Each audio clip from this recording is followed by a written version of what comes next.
G'day gang. This morning I'm back down at one of my favourite fishing spots, and today we're going to do the ute walkthrough. So last weekend we had the big solar test. So I set everything up and I turned the solar on, I used the lights, I used all the cooking gear, and I did all those things to see how the batteries would take it, and it was an absolute success. I also put a rabbit on, so the last rabbit I got with the bow, I put that on for dinner for me and my mate. We had some beers and some rabbit. It was absolutely fantastic. Here's some of the footage what went on in the solar test. And spit roast rabbit with Glenn and Jimmy. What do you think, Jimmy? Woo! Have a look at this rabbit. Woo-hoo-hoo!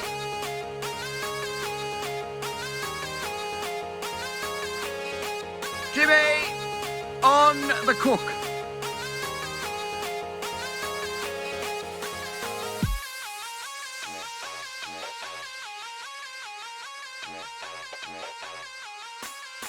That was such an awesome night. Had such a great time. It was great to see it all come together after about 5 or 6 months worth of building this solar setup.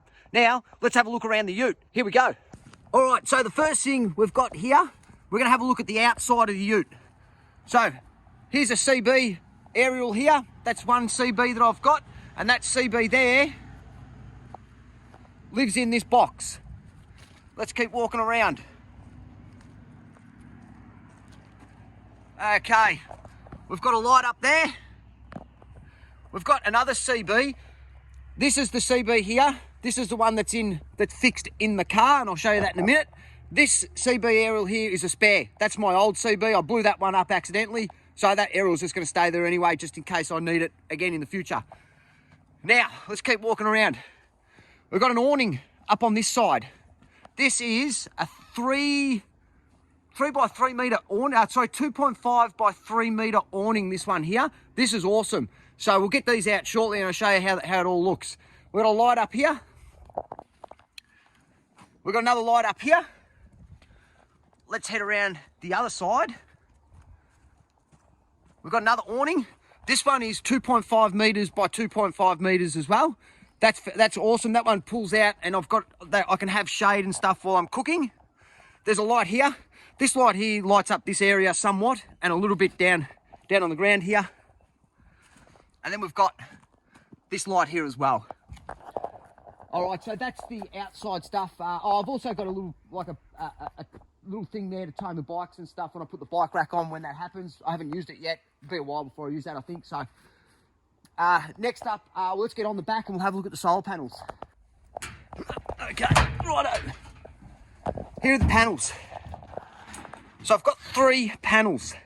The panel at the front and the panel at the back do the battery that's in this box. This panel here does the battery in this box. I've got 2 batteries, a battery in each box.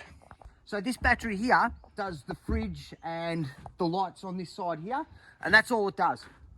Then the battery on this side here does the lights on this side, and it does all the cooking gear and all those bits and pieces in there. Now the battery in this side here has got 2 panels in parallel, so as you've got quicker charging on that battery, and this one here, this panel here that does this battery just charges at a standard sort of rate. So that's what those panels are. Let's get down and we'll do the next part. All right, so that's the outside of the car. Let's have a look on the inside of the car. Let's do it. Inside the car, down here we've got the CB. That's a CB there. Then we've got some switches here, some cabling. So these switches operate the voltmeters. I'll show you the voltmeters in a second. That switch there, that switch down the bottom there, that one there operates the light on the roof. And these 3 switches here, 1, 2, 3, operate the voltmeters for the batteries. Let's have a look.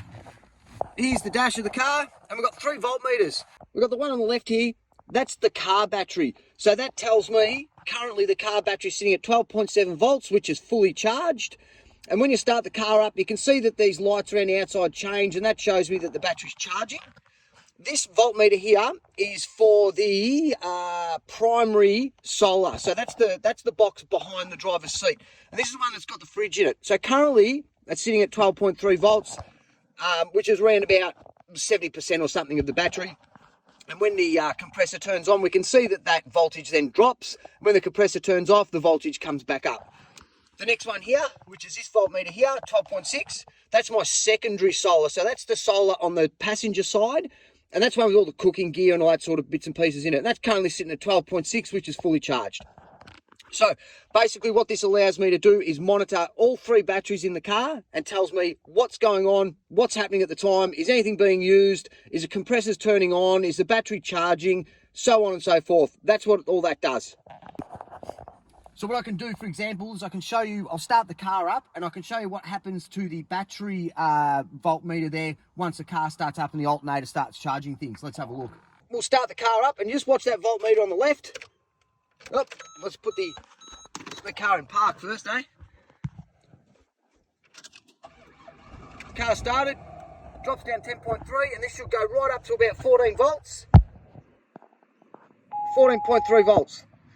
What that tells me is the alternator is charging my car battery right now and I have no problems, turn that down, and I have no problems with the car battery.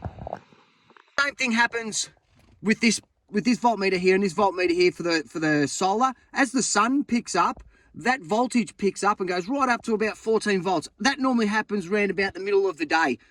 It's first thing in the morning, it's about 7:30, we've just gone sunrise, there's not much sun out, it's sitting at about 12.3. All right, so that's inside the car. Let's get this whole thing opened up and I'll show you what's going on inside. All right, here it is. This is the whole ute all set up, opened up. Let's have a look around and see what the bits and pieces are that I'm using. All right, so this is the cooking side.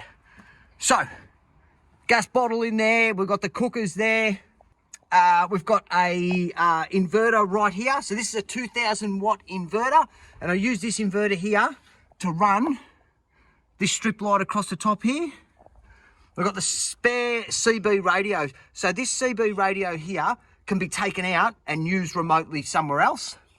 Down here is the secondary battery. So in this box here, and I've got leads and stuff everywhere, there's not really much I can do about it. Because there's just nowhere really there's nothing I can really do about it. This is what I'm gonna have to deal with, this is what I've got to work with. So here's the secondary battery. Now we've got a cigarette lighter spot here, and that one there, that operates the CB. So if we come to CB, oh, I can turn it on actually. I can turn the switch on. That operates the CB. CB's now on. And I've got that set to channel 40 there, the highway channel, the trucker channel, whatever you want to call it. So this is the battery. Now in this battery, flick open this little tab here, and there's 2 USB spots.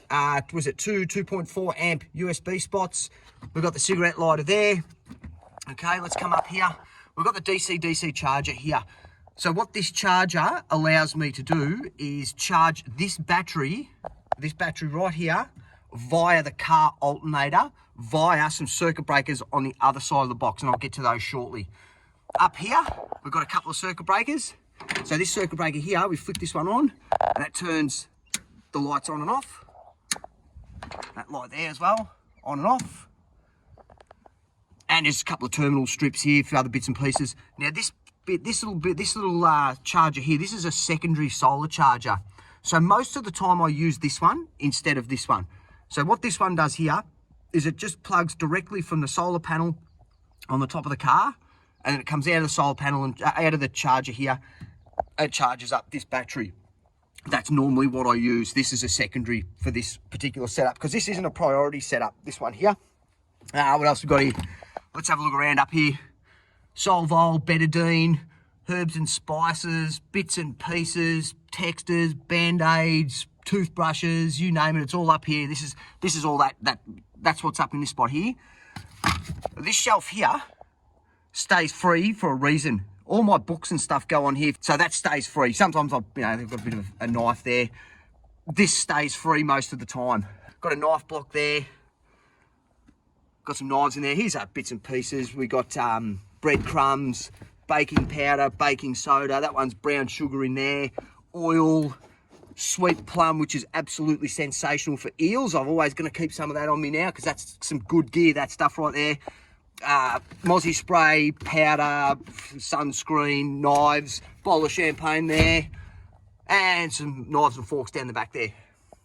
Right, so that's pretty much this side. There's a lot going on here. It's a bit messy, but that's just the way it is. Now I'm trying to jam as much stuff as I can in as possible.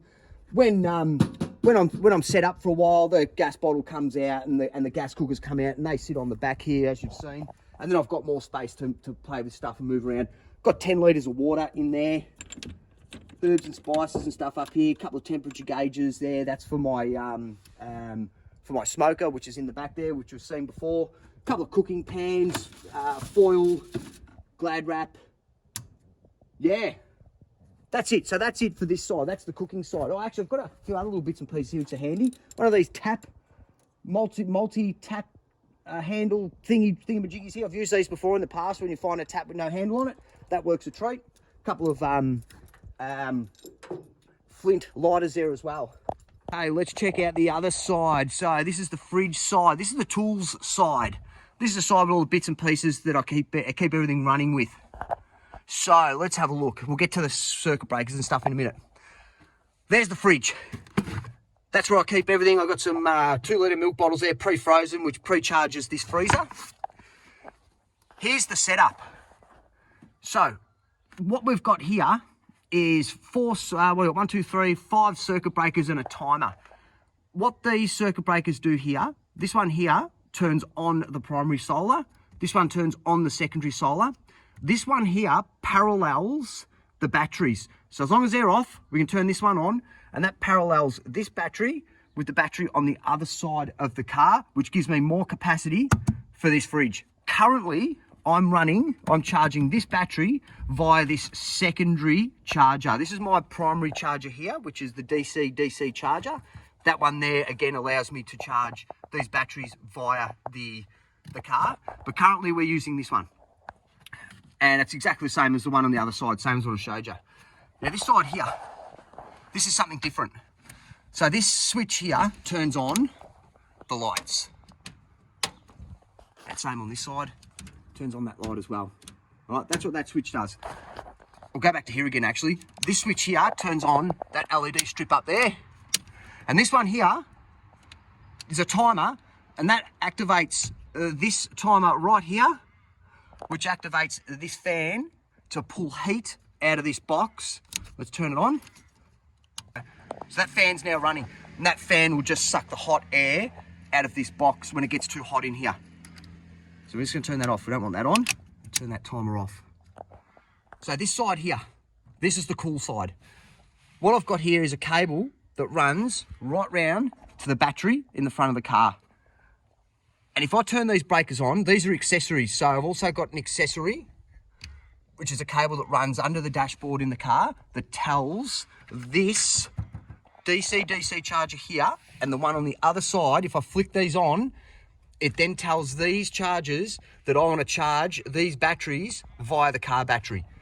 So if I turn this switch on here, and I'm not going to do it, turn this switch on here and this switch on here, that tells the battery that we want to charge this one via the alternator.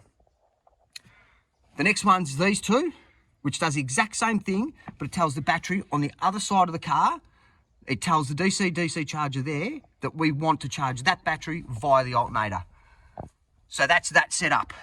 Again, with this battery here, we've got a cigarette lighter spot in there. Oh, there's something jammed in that. Oh, that's just the end of this. The end of that's stuck in there. I have to get that out. But down here, we've got another 12-volt spot. Here, we've got 2 USBs. And this one here, I believe, is another USB. It's all tucked in there. We can see, yep, there it is there, USB. And that's that. Now here, this red thing here, this is another 2000 watt inverter. It's tucked away because it's not going to get used often, but you can see there you've got two 240 volt plugs there, and also, I'll zoom in on that, you've got two 240 volt plugs there, and also way up the back there, up the top there, there's 2 USBs as well. So what that inverter allows me to do is charge my Milwaukee batteries. So I've got a couple of Milwaukee batteries there, and this will plug into that inverter. So that's the setup on this side. Now, I am running 2 lead acid batteries. The reason I'm running lead acid batteries is if I have a problem with that battery while I'm out and about in the field, I just pull one of these batteries out and swap that battery over. Easy. So there you go, gang. That's my solar setup. It's taken me about 5 months to get it all up and running. It's working really well. I'm really happy with the way it's come out. These are the resources I've got. These are the resources I'm working with. Let's get out there and let's go fishing.